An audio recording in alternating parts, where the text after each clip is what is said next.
Hello, so it is another day. I'm here with Harry and I am reading Happy Place by Emily Henry. I was reading Shuggie Bain, but to be honest, it's just a bit too sad for my current mental state. So I am switching it up and reading Happy Place. It's a bit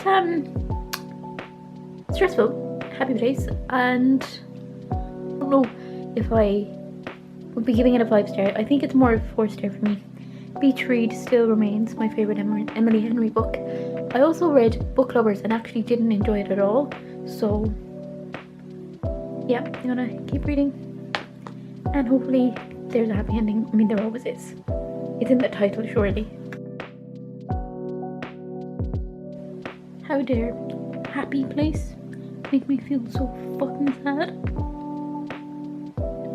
Emily Henry, I'm suing you for the cause of my sadness. I was not prepared. It's giving Happiness by Taylor Swift.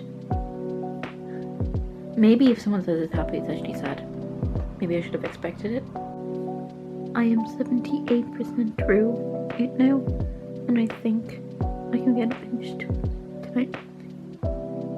Partially because I need to get it finished. Because right now I'm feeling sad, and I can't leave the book feeling sad. Surely this has a happy ending, given that it's called Happy Place.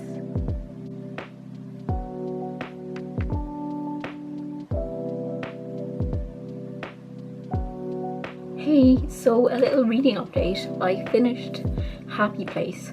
I'm a bit conflicted on my rating of it because while I really enjoyed it and it made me well up at the end, it took me a while to get into it, and I definitely did prefer Beach Read by Emily Henry. So I think it's a 4-star, but like a really high 4-star. I've contemplated giving it 5 stars, but I don't know, maybe 4.5, even though I don't give half stars, but I feel like that's a more accurate rating if I was to think about it. I have gotten back to reading Shuggie Bain. I'm about this far into it. It's gotten a little less taxing on my brain. Maybe my overall mood is just better, that I'm able to handle it. But I'm listening to the audiobook when I'm at work, and yeah, 145 pages in. It's gonna take me probably the most of the week to read it, but that's where we're at right now.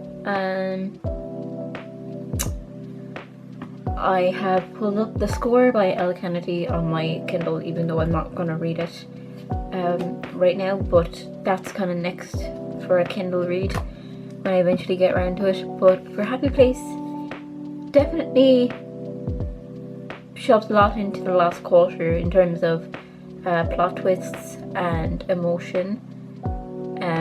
I think I really like having dual POVs in romance novels, and Beach Read had that while Happy Place didn't, so I think that was maybe one of the drawbacks for me. That's my reading update. I'm going to continue reading this and check up in a while. It's a signed copy, so I wish I loved it more, but I don't know. I feel like this is going to be 4 stars. I don't think I'm going to be swept away by it just because it isn't exactly very happy, but I am able to handle it a bit more now than I was earlier. For me, this is actually more hard going than Strange Sally Diamond, so do with that what you will. A reading update is needed. A lot has happened in terms of what I've chosen to read. I was reading this, and I still am. I've been listening to the audiobook. I don't know if you can see the progress I've made. I'm nearing 50% through it now. I've been listening to the audiobook, but truly this book is very difficult for me to read. I heard someone say that it's a little light, but a few, like a notch or two less on the trauma, and I definitely feel that. Like it's a tough read, and I needed something to punctuate that. So I started Small Things, and I didn't get very far because that's a book I really want to concentrate on, and I felt like listening to that as an audiobook while I was at work wasn't going to allow me to do that. So I found the audiobook for The Love Square, which is actually not on my immediate TBR at all, but I've started listening to it and it's easy breezy, light, absolutely fine in that respect. So it's doing the job. So that's kind of a reading update. As for Shuggie Bain specifically, it's just like I can handle hard topics, but this is kind of incessant and unforgiving. Like there's no moments of hope or happiness. Like there's no reprieve from the sadness and the horrific scenes of the story. You know, I've read other books, like it isn't as if I only read fluffy reads. I have no problem reading books that are hard going, but I feel like for it to be at least somewhat bearable as a reader, for me, it needs to be punctuated. That horror needs to be punctuated with something, be it self-deprecating humor or some sense of hope that may not necessarily be realized. That hope may not be realized, but the reader must kind of feel it. Like I think of Strange Sally Diamond. That book is horrific, but there are moments when you feel hopeful for the characters. I feel similarly about Shuggie Bain, the way I felt when reading Acts of Desperation by, oh goodness, I can't remember the author's name, but she's Irish. I don't know why I have Nisha Dolan. It's not Nisha Dolan. But anyway, I will insert the author here. But I felt similarly about Acts of Desperation, because that, while it was so well written and really captivating, it was just unrelentlessly pessimistic and horrific, but in a quite a different way to how Shuggie Bain is horrific. Well, some similarities, but they're not similar books at all.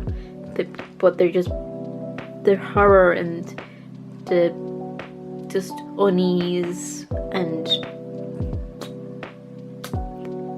awfulness in them. It's just unrelenting, and I find that then very hard to read. And obviously, like, that's a good thing in the sense that the author's doing what they set out to achieve. They want you to feel unsettled, they want you to feel these emotions. But for me, I don't think it should be to such an extent that you actually are struggling to read it, because this is a wonderful story, but because of how dark and dreary it is, I kind of don't really want to read it, even though the story that it's portraying is a very necessary and worthwhile one. So I'm very conflicted about this. I don't DNF, especially if it's a signed copy, so I'm going to keep going. But that's my little reading update for now. The introduction of Annie to the story has given me some hope. I'm not sure if that hope is ill-placed yet. I am kind of prepared to be really, really, really heartbroken that she's going to disappoint me, or something bad's going to happen to her, or just I'm nervous to be hopeful with this book. But she has given me a little bit of hope, acting as someone that Shuggie can relate to, in the sense that I think it's her father is the equivalent of Agnes, Shuggie's mother. You know, that Shuggy is someone who knows what he's going through and that kind of thing.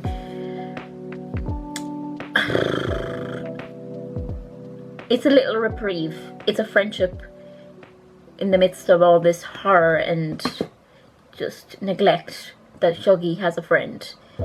Now, as I say, I might find out very, very soon that Annie is not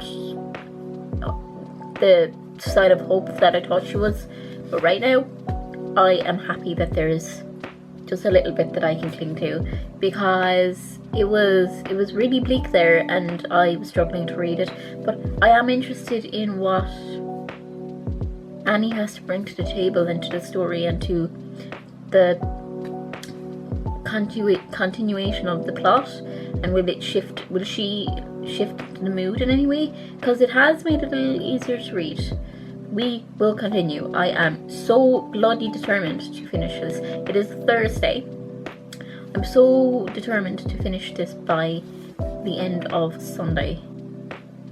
Hoping to finish it Sunday, and so I can begin Monday like a fresh new week with Small Worlds by Caleb Azuma Nelson, because I did start that, but I couldn't give it my full attention because really I needed a distraction from this. So I have been reading a romance novel instead, which I think is way better, because I need to, I need and I want to concentrate on Small Worlds when I read it, because Caleb Azuma Nelson is such a genius in his writing and in his storytelling, so I want to actually be able to properly concentrate on it. So I'm going to probably restart the book on Monday. I didn't get very far anyway, but just to restart it so I can, fully focus, and also read the romance novel, probably finish it because it's pretty short, and then we'll be on to Dune Messiah, which I may end up DNFing, but I need to know that because I also have Children of Dune, and if I don't like Messiah, I'm going to donate both of them. Anyway, that's my reading update. I'm going to continue reading. I really hope that Annie means there's something good about to happen. I will keep you all updated and we'll see where this goes. This is one bleak book is all I'll have to say about that.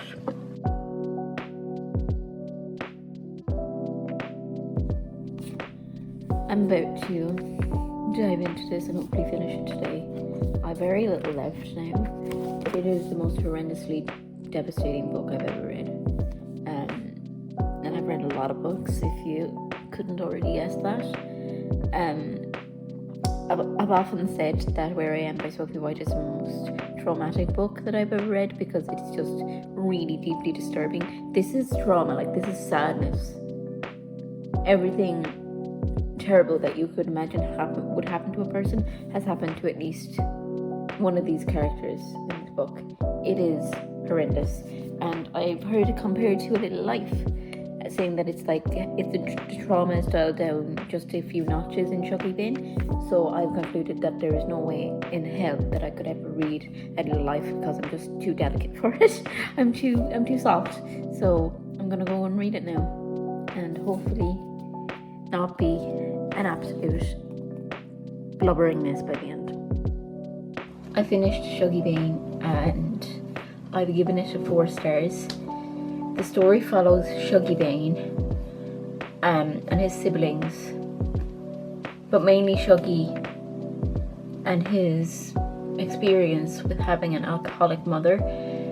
The narrative slips seamlessly between points of views, so we see it from Agnes's, who's his mother's point of view, from Lizzie, who's Agnes's mother's point of view, from Shuggy's point of view, and then a little bit from Leek, who's Shuggy's brother, and there's Catherine, I think is her name. So there are other people's perspectives, but it's mainly Agnes's and Shuggy's. And as I said, the transition between those POVs is so seamless that at times I was like, oh, it's changed. I was confused by who's speaking just there. So that's the one thing, especially if you're listening to it by audiobook, which I did while I was at work a lot of the time. I was slightly confused as a result by who was talking, because that transition, as I said, is so seamless, which is really, really good, because it's almost like it's an omnipresent voice, because, you know, having an alcoholic family member or a family member with any sort of addiction, it affects everybody, not just the person themselves. There is no reprieve from the sadness in this book.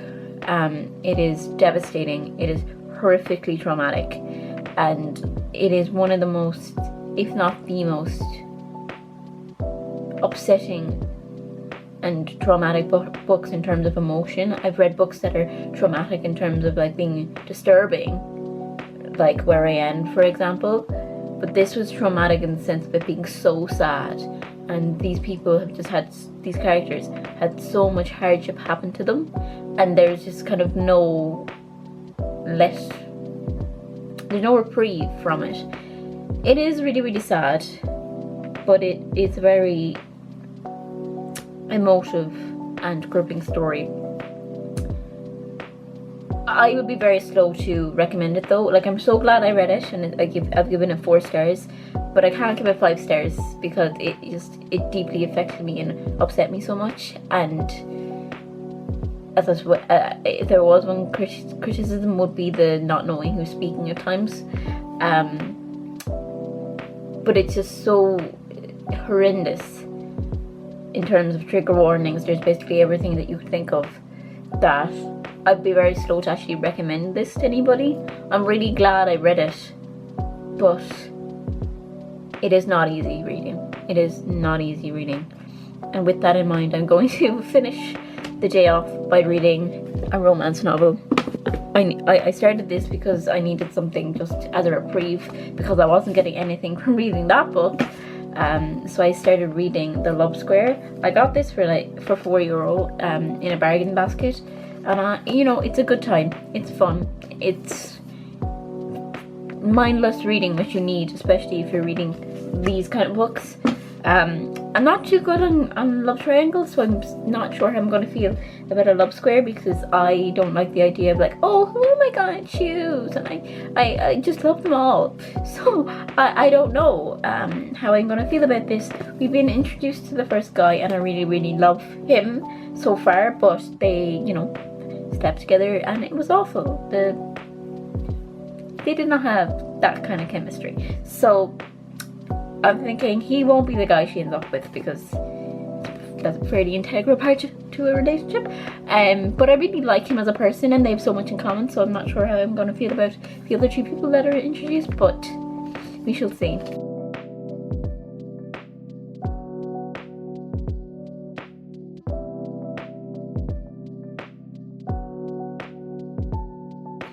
Hello, so we need to talk about this book, The Love Square by Laura Jane Williams. I have never seen a book fall from grace so epically.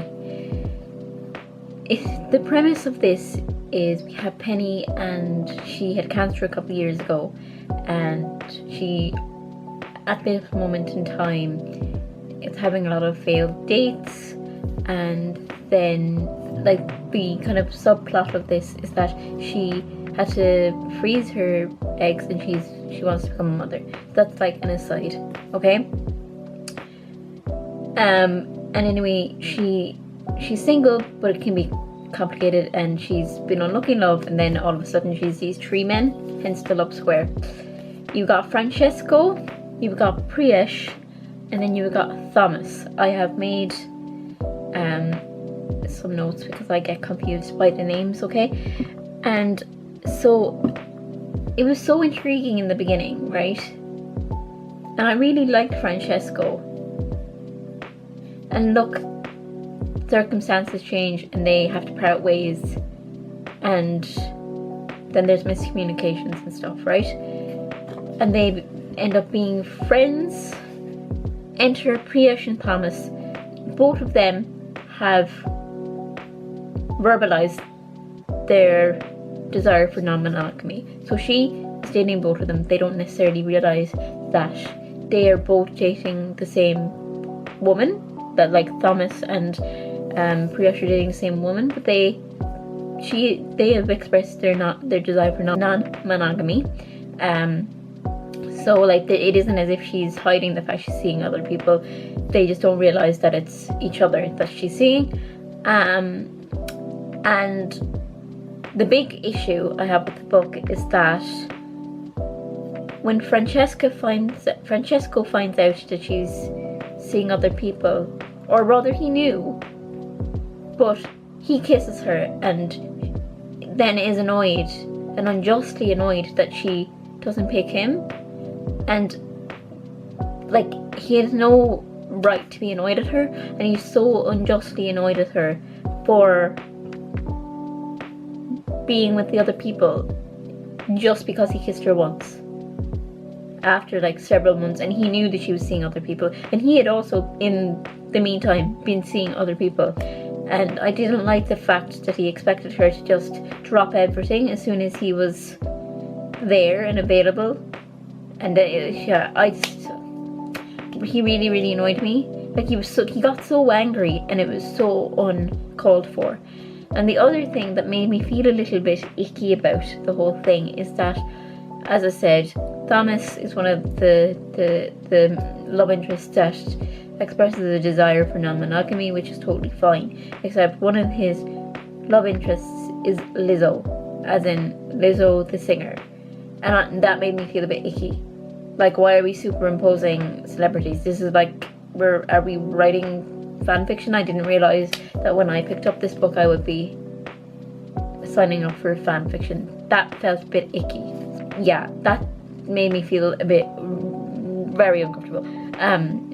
I gave it 2 stars in the end because it was just, it started out so well, and then the plot just kind of derailed, and none of the male characters were especially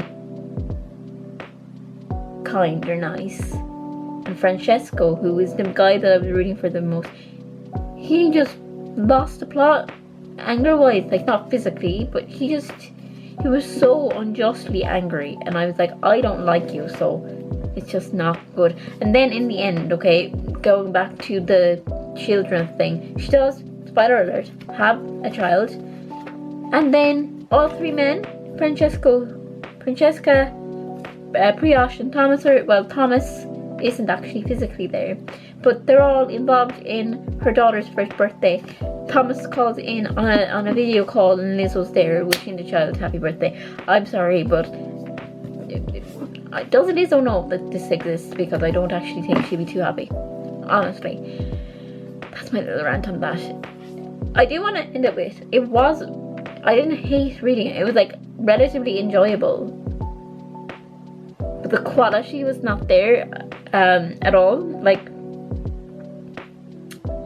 similarly to how I felt about The Mistake by Elle Kennedy, I was intrigued the whole time, but it was just, for me, with The Mistake, it was just it was thoroughly unbelievable in points, and the writing made me cringe. And I felt similarly about The Love Square, in the sense that the writing at times was very like cheesy, which is fine, but I shouldn't be physically recoiling. And the second thing is that it was just very unbelievable. Like the characters' reactions, it was like, for example, Francesco's anger, it was like she was trying to cause destruction and mayhem for the sake of causing it, as opposed to making logical sense. And the whole, especially with the whole Lizzo thing, like I get romance, it takes creative liberties, but it needs to be somewhat believable for me. Like, I need to be able to buy into the story, and this was just a bit too far-fetched for me. Really interesting stories, or really interesting insights and perspectives and observations on motherhood and fertility and infertility, and you know, losing your autonomy and then getting it back and choosing to have a child by yourself. Very interesting in that respect. However, bit of a car crash in many other respects. So yeah, very odd fan fiction, I think. Like, I don't know, I was just annoyed at the men for being annoyed with her for dating other people when they expressed that they didn't want to be monogamous. Talk about double standards. I am halfway through Small Worlds by Caleb Azumah Nelson, and so far I'm not overwhelmed. It's really good, but I'm not overwhelmed. And I think, like, his debut novel is possibly my favorite book of all time, so he did have a really tall order to live up to. Like, I had really high expectations, but maybe in the latter half I'm gonna get into it more, but we'll see. That's my little reading update so far. I'm gonna try and finish this between tonight and tomorrow and give him my thoughts. But for now, I'm going to enjoy my cup of tea and decompress from reading unexpected Lizzo fanfiction. Nuts. I have just finished Small Worlds by Caleb Azumah Nelson, and I've decided to give it a 4-star. My thoughts on it are quite conflicting because Caleb Azumah Nelson writes about music and dance in such a lyrical and poetic way that it can only be described as beautiful. Like, this is a literary masterpiece in that sense. The way he writes, I would read the phone book if he wrote it. However, the story of this, in comparison to his debut novel, which is Open Water, one of my favorite books of all time, the story of this is not as compelling. It doesn't have the emotional pull, for me at least, and it didn't have the sense of anticipation, or it didn't have a conclusion that shocked you and left you kind of in awe of the way that Open Water did, and it didn't have the innovation that Open Water did either, that being that Open Water is told in second person, which is really, really unique and something I have never experienced outside of reading Open Water. It's just it's what made the book brilliant, along with the just beautiful use of lyrical and musical language, because in Open Water it's just the use of musical language, you know, staccato, rhythm, melody, actual words to describe in a musical sense. He applies those words in a broader human sense, whereas in Small Worlds, music and the characters talking about music specifically is a bigger thing. So it was an interesting kind of connection between the two, that obviously music, dance and lyricism means a huge lot to Caleb Azumah Nelson, and from a music grad point of view, this is something that really interests me, and I would for sure keep engaging with Caleb's work in the future, because gorgeous writer, one of the best of our time. I cannot wait to see what he does next. However, the plot, just as I said, didn't have the same emotional punch, but it was so gorgeously written that it has to be 4 stars. Doesn't top Open Water for me, but so beautifully written, so beautifully written. I didn't really underline anything because, you know, I was at work when I was reading it on my lunch breaks and stuff, and then I would be listening to the audiobook at work while I was, you know, replying to emails or whatever. And this is the one thing that I did underline towards the end. I said, it says rather, I've only ever known myself in song, between notes in that place where language won't suffice, but the drums might speak for us, might speak for what is in our hearts and in this moment. And as the music gathers pace, looping round once more, passing frenzy, approaching ecstasy. We built each other a small world, our solo swelling. So, it is just, the writing. The writing is beautiful. The future of literature is so safe in the hands of Caleb Zuma Nelson. I'm just hoping for another brilliant plot from him. That was the only thing that was lacking for me, is that the plot didn't excite me, nor did it break my heart the way Open Water did, because Open Water is a heart-wrenching book, but in the best way. It's so beautiful, it's so heartbreaking at the same time. Anyway, I'm gonna stop blubbering now. That is my vlog. Just a recap that we read Happy Place, which I gave 4 stars. Then we have The Love Square, which I gave 2. Then we have Shuggie Bain, which I gave 4. And finally Small Worlds, which I gave 4 as well. So no 5-star here today, but that's okay. I'm gonna go and begin Dune Messiah. We'll see how this goes. I don't know what to expect, because I haven't read. I finished Dune about 2 years ago. I barely remember any of it, so this should be interesting. At least the font is a respectable size, and it isn't very long.